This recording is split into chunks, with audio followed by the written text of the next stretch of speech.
Voilà, nous sommes au SIA Pro pour la première conférence, le premier forum de la matinée et de la journée. Merci à Géraldine de venir s'asseoir parmi nous. Et nous allons tout savoir sur le robot de traite et est-ce que c'est rentable, mais est-ce que c'est confortable pour l'éleveur et l'éleveuse et est-ce que c'est confortable pour la vache? Et pour cela, nous avons 4 experts. Et 4 experts, bien sûr, viens Laurie, tu peux venir t'asseoir. Nous avons 4 experts pour en parler.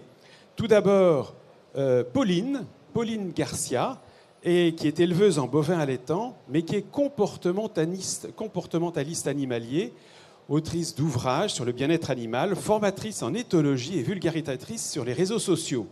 Donc, monsieur LinkedIn, il faut venir. Anne Lenné Lebloas, expert comptable chez Fitagri et spécialiste dans la rentabilité économique des élevages laitiers parce que son cabinet est au cœur de tout un élevage laitier dans la Bretagne. Et puis Patrick Massabi de l'Institut de l'élevage de l'IDEL, chef de projet au sein du service bâtiment élevage robotique, et il nous dira tout sur le parc des robots.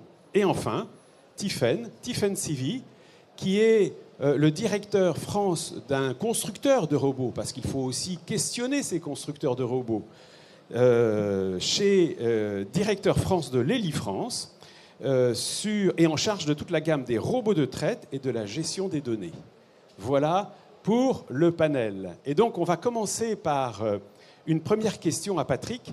Patrick, pour nous dire un peu, en fait, les robots de traite en France, quel est l'état du parc, combien on en a en stock, mais combien on en a en flux dans les installations nouvelles ou les installations qui se rénovent?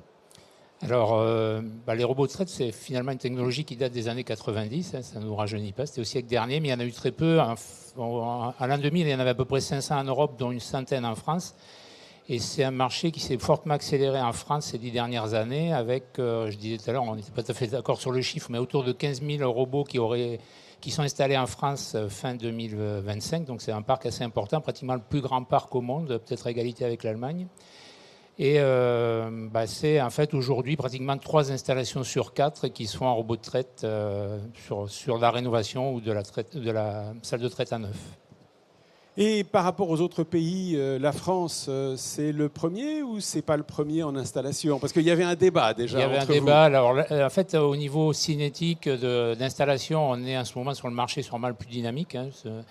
L'Allemagne avait fait ce pari un peu plus tôt que nous. Donc, ils ont marché un parc qui peut être à peu près le même que nous. Je n'ai pas trouvé de stats là-dessus. Je fais confiance à Tiffany là-dessus. Mais, donc, et puis la dynamique, elle est qui fait qu'actuellement, comme il y en a 3 sur 4 installations qui se font en robot, on va être forcément le parc le plus important. Pauline, l'éthologie, est-ce que tu peux d'abord nous donner une définition de l'éthologie? Parce que j'ai été frappé par ce que tu m'as dit quand tu t'es présenté, parce que tu t'occupes du bien-être des animaux, des vaches, mais aussi des chèvres, oui, mais aussi des chevaux, mais aussi des humains. Explique-nous l'éthologie. Donc l'éthologie, pour vous donner une définition courte, c'est l'étude du comportement animal. Donc toutes les espèces sont concernées, y compris l'humain. On a été notamment très observé pendant la période du Covid et on a vu qu'on gérait mal le confinement et parfois ça a entraîné des séparations ou des violences conjugales. Donc l'humain est aussi concerné par l'éthologie. C'est une discipline qui pour moi est au service de l'élevage et elle devrait être encore plus au service de l'élevage parce que c'est une discipline scientifique qui apporte des véritables connaissances pour mieux comprendre les animaux et pour faciliter plus tard les manipulations ou le type d'hébergement, les conceptions des bâtiments. Et je trouve ça dommage, mais parce qu'il faut du temps aussi à l'humain, dans tout changement il faut du temps, que l'éthologie ne soit pas instaurée obligatoirement dans les cours de lycée agricole pour tout de suite expliquer aux futurs jeunes éleveurs que mieux comprendre un animal, c'est gagner en sécurité, en performance zootechnique et en plaisir de travail. Mais dans le hall 1, il y a les Olympiades de la manipulation des animaux. On apprend aux jeunes cette... Alors on apprend sur le plan technique, mais pas sur le plan sensoriel. C'est-à-dire que l'éthologie, ça va t'expliquer. C'est pas de la manipulation, c'est anticiper l'animal en le comprenant mieux pour adapter la pratique. Donc par exemple, quand on sait que la vache, elle a une vision saccadée, tous les gestes rapides et précipités, c'est à bannir. Sauf que quand on voit souvent marcher l'humain autour des animaux, il marche trop vite, de toute évidence. Donc ça demande beaucoup à l'humain de ralentir, mais c'est compliqué de demander à une culture qui va vite de ralentir. D'accord. Tiffaine, mais toi, tu construis des robots. Mais alors, finalement, la construction des robots, c'est plein de technologies, plein d'automatismes, plein de numérique. Mais est-ce que la prise en compte du comportement de la vache, la prise en compte du confort de l'éleveur, c'est quelque chose qui est dans vos objectifs. Et est-ce que dans tes équipes, tu as des éthologues ? Alors, oui, tout à fait. Tout à l'heure, on annonçait que le début de la traite robotisée, c'était dans les années 90. Et ça a commencé chez nous dès le départ avec la libre circulation des animaux. C'est-à-dire que la traite, matin-soir, c'est l'éleveur qui a mis ça en place. Et la robotisation permet aux vaches aujourd'hui de venir se faire traire quand elles veulent au moment de la journée. Donc ça, c'est déjà un premier élément qui ont été mis en place et ce que permet la robotique. Aujourd'hui, on appelle un robot de traite, des fois on appelle un box. Moi, j'aime pas appeler ça un box. C'est un robot. Aujourd'hui, c'est aéré. On a de la technologie, par exemple avec une caméra 3D au-dessus du robot qui permet de visualiser la vache dans le robot. Et la vache n'est pas contentionnée. C'est-à-dire que la stalle est aérée, la vache est libre, elle est proche de ses congénères et ça lui permet d'être en meilleure posture pour délivrer son lait. On a des techniques de traite aujourd'hui, quartier par quartier, adaptées vache par vache, pour encore une fois travailler sur le bien-être des animaux. Tout un tas de capteurs d'analyse de la qualité du lait, de la composition du lait, de la santé, de la rumination. Tout ça, ça nous permet quoi ? Ça nous permet d'avoir un maximum de données pour les interpréter et détecter des choses bien en amont et de permettre à des éleveurs de faire du traitement préventif plutôt que curatif. Ensuite, côté, je dirais, éleveur, bien entendu, la traite robotisée, l'astreinte, les conditions de travail, les épaules, ça va de soi. Aujourd'hui, de ne pas intervenir dans une stalle. La sécurité des données aussi, ça c'est quelque chose pour le confort la charge mentale, le confort des éleveurs. C'est des éléments extrêmement importants sur lesquels on travaille, bien entendu. Des logiciels de plus en plus intuitifs, donc pour permettre aux éleveurs qui travaillent tous les jours sur ces machines d'avoir un outil pour permettre plus de bien-être. Et aujourd'hui, on n'a pas d'éthologue dans nos usines chez Lely. Alors peut-être que s'il y a si Pauline est intéressée, ça peut susciter des intérêts. Ça peut se faire, je vais réfléchir. Si vous payez bien, peut-être. Ah, toujours ce rapport à l'argent, je comprends pas pourquoi. Quand même, un service, ça se paye. Mais alors on n'a pas encore. Après, on a des personnes qui sont sensibilisées à ce sujet, mais pas d'éthologue à proprement parler. Par contre, on a quelque chose concernant le bien-être éleveur. On a des HRI spécialistes, Human Robotic Interaction Specialists. Ce sont, comme son nom l'indique, des spécialistes. On en a 2 chez Lely International qui travaillent sur l'interaction entre la machine et l'éleveur, et pas que l'éleveur, c'est-à-dire que toutes les personnes qui peuvent intervenir sur l'exploitation, pour que la machine, dans son environnement, dans son travail au quotidien, soit la plus adaptée aux conditions de travail et au risque de TMS, de plein de choses pour les éleveurs. Merci. Mais alors, Pauline, est-ce que tu le crois ? Est-ce que concrètement, ce qu'il te dit pour un constructeur et d'une manière générale pour les autres constructeurs de robots, puisqu'il y en a plusieurs, cette dimension de prise en compte de la recherche d'un meilleur bien-être de la vache, mais aussi de confort d'utilisation de l'agriculteur ou de l'agricultrice, c'est une réalité que tu vois sur le terrain ? Oui, alors moi je... C'est mieux dans le temps par rapport au premier robot, parce que c'est effectivement, comme l'a dit tout à l'heure Patrick, c'est quand même un outil qui existe depuis un certain temps, donc il a évolué dans le temps. Oui, il a évolué, mais l'éleveur, il met du temps à évoluer, lui.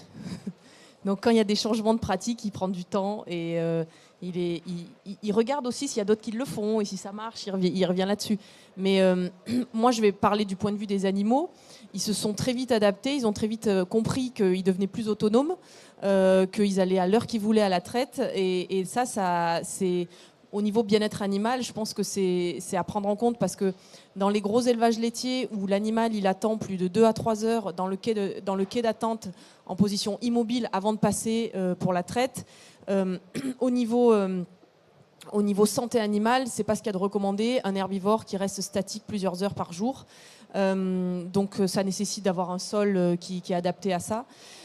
Donc je pense que dans toute évolution, ça demande du temps et puis de la réflexion. Mais l'animal, lui, moi je le constate dans mes formations, quand on lui propose une nouveauté, il s'adapte très vite. C'est l'humain, lui, qui va toujours mettre des freins, qui va se dire « Oh, mais ça marchait avant, pourquoi changer ?» Donc je pense qu'il faut... Moi, sur le plan animalier, je ne vois pas de contre-indication à la robotisation. Bien au contraire, je vois les animaux indépendants. Mon conjoint est très robotisé et je le vois dans sa ferme. Moi, je suis en élevage allaitant, donc j'ai pas ça dans ma ferme. Mais quand je fais des observations sur sa ferme, je vois les animaux qui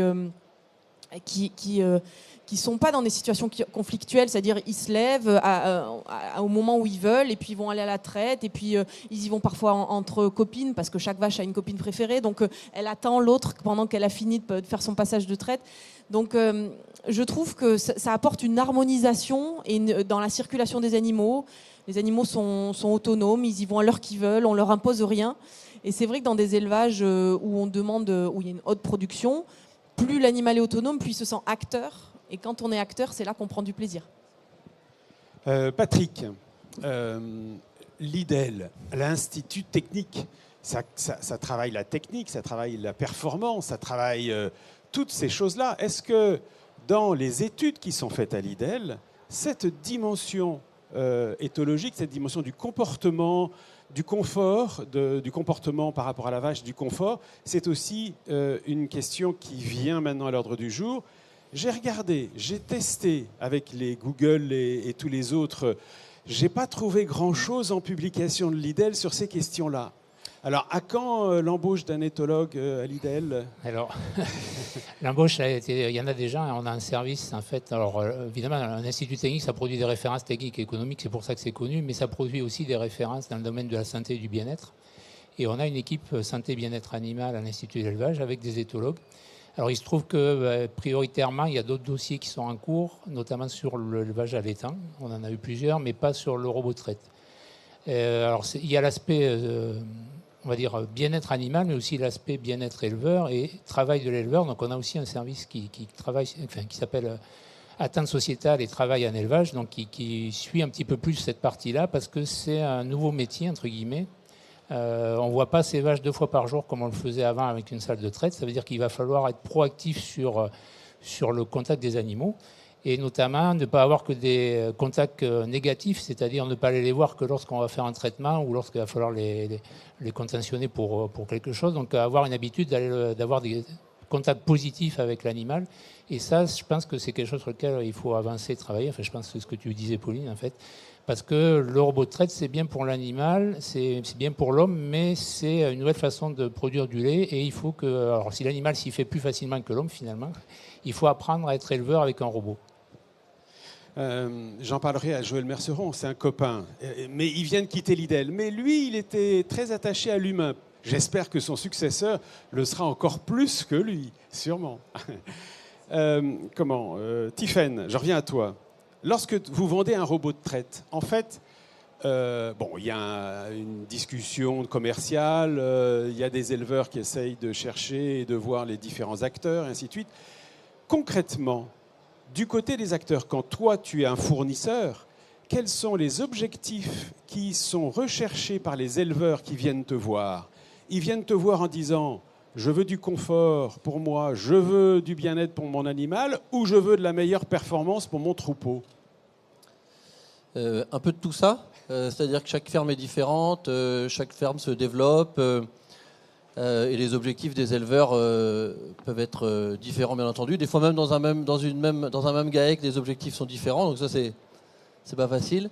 Principalement, depuis le démarrage, la traite robotisée a trouvé son public pour des éleveurs, comme on disait tout à l'heure, à la recherche de confort, flexibilité dans le travail. Ça, c'est le premier élément. Le deuxième élément que je verrais, souvent aujourd'hui, des exploitations se restructurent, des transmissions, successions, agrandissement, parce que le voisin cède sa ferme. Et donc forcément, quand on a restructuration de l'exploitation, veut dire également développement, souvent avec une production qui croît. Ça veut dire qu'on réfléchit investissement. Et souvent, des fois, ça engendre de le faire avec la même main-d'œuvre. Donc on va dire que la robotisation de la traite ou tout autre poste de l'exploitation permet d'y parvenir. Il y a un autre élément qui est aujourd'hui la recherche de performance de l'exploitation, parce que au-delà de l'automatisation de la traite, il y a tout un tas de données, de capteurs qui permettent à l'éleveur d'améliorer les performances de son exploitation. Donc il n'y a pas un seul modèle, il y en a plusieurs. Le principal, c'est que chaque éleveur trouve son bonheur dans le choix de la robotisation. Je vais venir à Anne. C'est une question que je ne t'avais pas préparée, mais qui va venir comme ça, justement dans le fil de la discussion. Tu joues un rôle actif dans la décision d'un éleveur de dire « Ah, mais il faudrait que tu investisses dans un robot de traite ou pas ». Est-ce que finalement, il vient voir les fournisseurs de robots de traite après avoir eu un conseil de toi sur les investissements financiers? Alors effectivement, il y a quelques années, un éleveur qui voulait s'équiper venait systématiquement nous voir et faire l'étude d'impact sur son élevage et sur ses chiffres.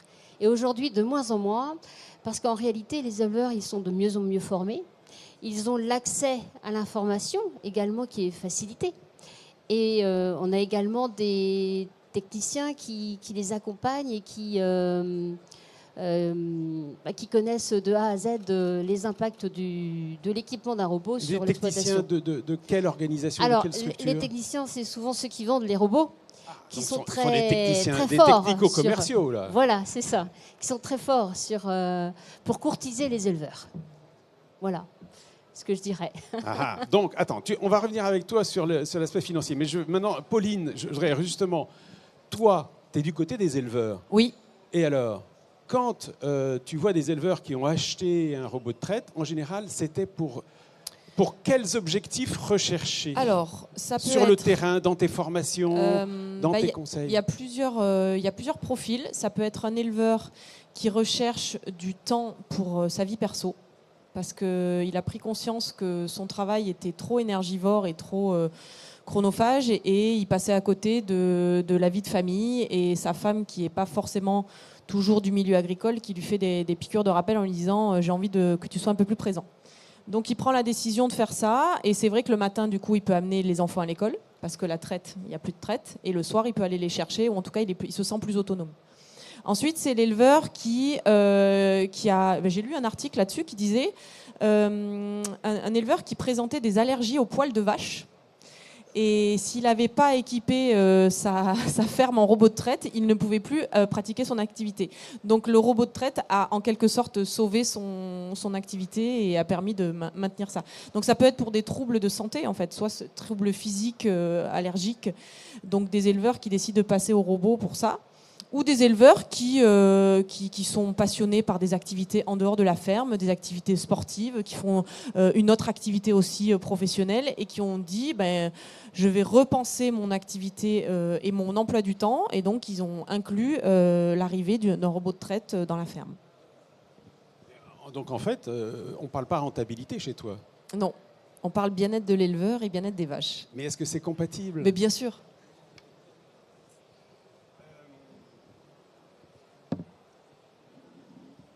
Quand même, tous, vous m'avez dit une chose.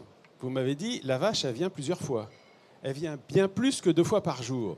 Et donc, ça donne plus de lait. Donc, finalement, il y a un peu de productivité dans tout ça. C'est une question collective, les amis.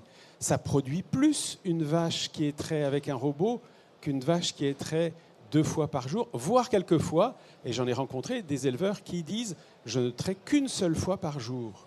Et je connais un certain nombre d'éleveurs qui expérimente, tente ce type de production. Mais finalement, il y a plus de production laitière. Oui, de toute façon, plus on stimule la mamelle, plus elle donne du lait. Donc, bon, après, le robot, il sait parfaitement parler aux vaches, puisque quand elle rentre dans le robot, la vache, elle a une récompense alimentaire. Elle a une petite ration et qui est très appétante. Et la vache, elle n'est pas idiote, elle apprend très vite. 2-3 passages, elle comprend vite que pendant la traite, elle aura ça. Donc le robot, il ne parle pas aux vaches, donc il n'a pas le côté émotionnel que peut avoir un éleveur qui peut s'agacer parfois quand la traite va un peu trop doucement ou qui veut un peu plus soutenir le rythme. Donc le robot est dépourvu d'émotion, le robot donne à manger et le robot décongestionne la mamelle. Donc la vache ne voit que du confort là-dedans. Donc forcément pour elle c'est une situation très apaisante. Donc elle lâche son lait plus facilement et elle produit plus de lait. C'est logique. Patrick, vous avez fait des études à l'IDEL sur cela, sur la comparaison d'un troupeau trait à la main et trait en robot? Alors on a sur les réseaux de suivi des élevages, on a des élevages laitiers équipés de robots. Alors sur le nombre de traites, bon, ça c'est assez variable, c'est entre 2, 5. J'ai entendu des 3 fois par jour. Alors 2, 8, c'est vraiment les maximums qu'on a mesurés. Peut-être 3 pour une championne, mais non, en gros, globalement, si on prend les élevages avec robots, équipés de robots, ils sont à peu près entre 500 et 1000 litres par vache de plus que l'élevage identique, on va dire, sans robot. C'est à peu près le niveau. Alors là-dedans, comme disait Pauline, c'est parce qu'aussi on lui donne un peu plus de concentré, c'est parce que souvent on a modifié un petit peu le système d'élevage, on a boosté un petit peu tout. Alors le robot a fait qu'en effet, il stimule plus la traite. Difficile de dire là-dedans la part du robot par rapport à l'augmentation du concentré, parce qu'en gros, en même temps, on a une augmentation de concentré ou une modification aussi du régime alimentaire qui n'était peut-être pas le même non plus avant la mise en place du robot. Mais elle se fait traire, 2,3, 2,4, 2,5, 2,8, les championnes 3 fois par jour. Mais elles passent 7 à 8 fois. Elles tentent elles essayent. Elle tente, mais le robot, il n'est pas idiot. Il lui ouvre la porte direct, il lui dit maintenant tu ressors, tu viens de te faire traire. Donc voilà, le robot est quand même un petit peu réfléchi un petit peu. Bon, alors finalement, tout va pour le mieux. Des constructeurs qui disent je vais embaucher demain des éthologues, mais déjà j'y fais attention. L'Institut de l'élevage qui va dire mais maintenant je vais faire de l'analyse du comportement de la vache et de l'éleveur. Puis en plus on a des personnes qui forment comme Pauline, tout va bien. Mais Anne, c'est rentable tout ça ou pas? En finale, ça coûte un peu d'argent d'acheter un robot. Donc économiquement, est-ce que c'est rentable? Financièrement, est-ce que c'est rentable? Effectivement, lorsque un robot arrive sur une exploitation laitière, on a un impact sur les chiffres. Alors notamment sur les charges. Donc si on prend un exemple, un robot qui va en fait dégager 615 000 litres pour une année, on a en fait sur les charges opérationnelles, on a un petit peu plus d'entretien de lavage, environ 5 € pour 1000 litres. Et le gros impact, c'est sur le coût alimentaire. Parce qu'en fait, il y a plus de concentré de distribuer, plus de nourriture. Et l'impact, il est évalué de l'ordre de 12 000 € à l'année, environ 18 € pour 1000 litres. Voilà, des charges opérationnelles. Charges opérationnelles. Des charges opérationnelles supplémentaires. Enfin, en plus par rapport en fonction du litrage produit. Voilà. Et on a un impact également sur les charges de structure. Puisque sur les charges de structure, il faut compter un petit peu plus d'eau, d'électricité, un petit coût d'assurance supplémentaire. Grosso modo, tout ça, ça se chiffre environ 3 000 €. Et le gros impact sur les charges de structure, c'est l'amortissement, la maintenance, puisque la maintenance d'un robot, on l'évalue à de l'ordre de 8 000 € sur une année. Donc, globalement, les charges sont en hausse. On calcule un résultat sur lequel on observe une baisse. Et paradoxalement, sur ce résultat, on calcule ce qu'on appelle les prélèvements sociaux. Et les prélèvements sociaux, on calcule la MSA. Et la MSA, en fait, affiche une baisse assez importante de l'ordre de 15 000 €, 24 € pour 1000 litres. Donc globalement, on a des charges opérationnelles qui évoluent à la hausse de l'ordre de 15 000 €, des charges de structure qui évoluent globalement à la baisse de l'ordre de 4 500 €. Donc on a un budget là d'un bon 10 000 € sur la structure quand on s'équipe d'un robot les premières années. D'accord. On l'amortit sur combien de temps, le robot, en général? En général, on le fait sur 10 ans. D'accord. 10 ans. Sur une dizaine d'années. Voilà, c'est ça. Mais alors, il y a un marché de l'occasion. On va y revenir tout à l'heure, Tiffaine. Parce que, justement, vous m'avez dit souvent, enfin les uns les autres, que pour avoir un robot, il faut une taille de troupeau suffisamment importante. Et que quelquefois, quand on a un troupeau encore plus important, ce n'est pas un, mais c'est 2 robots. Alors, je ne sais pas s'il y a des élevages avec deux robots de constructeurs différents. Oui, j'en connais plusieurs qui ont 2 robots. Et d'ailleurs, au Café des Agris, on pourra avoir des témoignages tout à l'heure d'éleveurs qui ont 1 ou 2 robots. Mais finalement, j'ai perdu le fil de ma question, les amis. Le choix d'investir un robot n'est pas financier finalement. Oui, si, je reviens. Dans tous ces calculs-là, on ne compte jamais le temps de travail humain. Effectivement. Parce que à la traite, tu as du temps de travail humain. Économiquement, dans une entreprise, quelle qu'elle soit, le temps de travail, ça se comptabilise. Et si tu comptabilises l'économie de travail humain au coût du travail humain à l'heure, bah finalement, tu dois le mettre dans la balance comme économie. Effectivement, l'aspect traite a disparu de la partie. En fait, l'éleveur ne traite plus physiquement ses vaches, mais le temps, là, il est alloué à d'autres tâches et qui sont tout à fait, qui lui permettent d'optimiser sa structure également. Ça ne disparaît pas, en fait. J'entends, mais si tu fais de la comptabilité analytique sur l'atelier vache laitière, robot de traite, bah, si tu comptabilises le temps, c'est rentable. Je te pousse. Voilà. En fait, il y a des notions qui ne sont pas prises en compte, telles que le confort de l'éleveur. On ne le monétise pas. Donc effectivement, si on met tout dans la balance, les euros avec l'aspect confort de l'éleveur à court terme, à moyen terme et à long terme sur sa santé, effectivement, c'est rentable sur le long terme. Voilà. Oui, je reviens au fil de ma réflexion. Il faut combien? 60, 70, 80 vaches pour un robot. Si on en a 120, 130, il faut 2 robots, ainsi de suite. Mais certains d'entre vous m'ont dit, est-ce qu'il y aura des robots pour des troupeaux de moins de 80, 60 vaches? Ce serait bien d'avoir des micro-robots moins chers pour un troupeau de 30 vaches, Tiffaine. Ça existe, ça? C'est dans les tuyaux chez un constructeur de robots? En tant que tel, et dans les prochaines années, non, il n'y a rien de prévu dans cette orientation-là. Après, on a des machines aujourd'hui qui s'adaptent tout à fait à tout type de troupeau. C'est-à-dire qu'aujourd'hui, on parlait de 600 et quelques millilitres de lait. Certains font 800, 900 millilitres de lait. Mais certaines dans des régions, parce qu'ils trouvent une rentabilité de leur exploitation en diversifiant la production, en trouvant une certaine valeur ajoutée, installe un robot de traite pour 300, 400 millilitres de lait. Ça se fait dans certaines régions. Et après, il y a quelque chose qui est intéressant, qui se développe de plus en plus, lié à la maturité du marché, puisque des éleveurs renouvellent leur matériel pour accéder aux dernières technologies. Qu'est-ce que ça permet, cela? Ça nous permet à nous de reprendre des machines de seconde main, des machines d'occasion, qui sont entièrement reconditionnées par notre réseau de distribution qui est certifié. Toutes les pièces d'usure sont changées. On les revend sur le marché de l'occasion, du coup à un budget moindre, avec toutes les fonctionnalités, remise à neuf, garantie, services associés. Mais des budgets moindres, donc du coup pour des troupeaux peut-être moindres ou des exploitations avec des chiffres d'affaires ou des moins élevés. Donc par exemple, on peut avoir je ne vois pas d'innovation machine dans les prochaines années en tant que telle, mais ce marché de l'occasion peut répondre tout à fait à ce type de segment dont vous parliez. D'accord. Question collective, Patrick, Pauline et puis Anne. Le marché de l'occasion, vous le constatez, vous le voyez? Tu le vois dans les études? Pauline, tu le vois sur le terrain? Anne,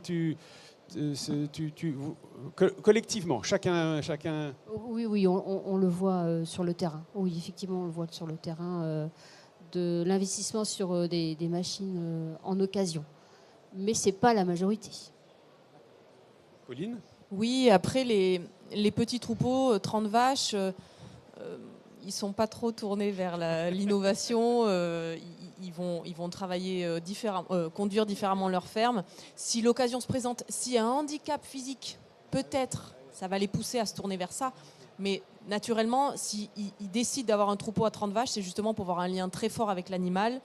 Et justement, j'aimerais un peu revenir sur les idées et les croyances quand j'ai dit que j'allais faire cette formation auprès de ma communauté sur les réseaux sociaux.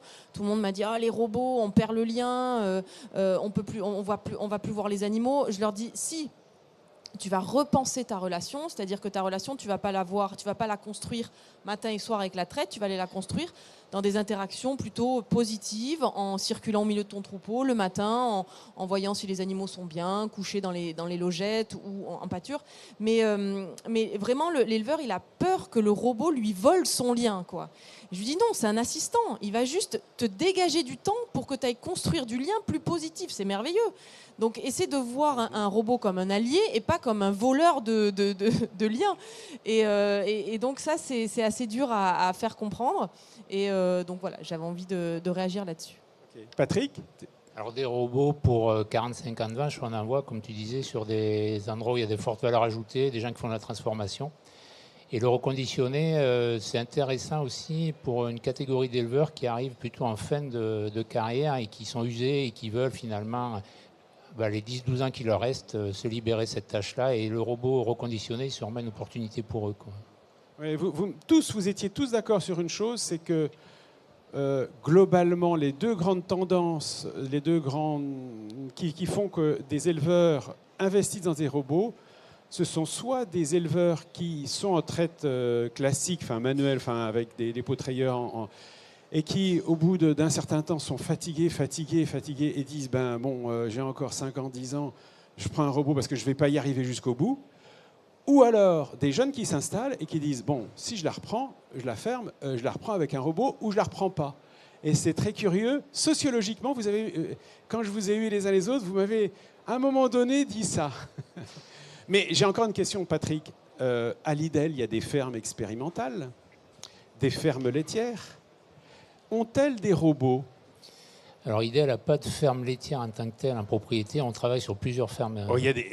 Donc, on en a un partenariat, oui, c'est ça.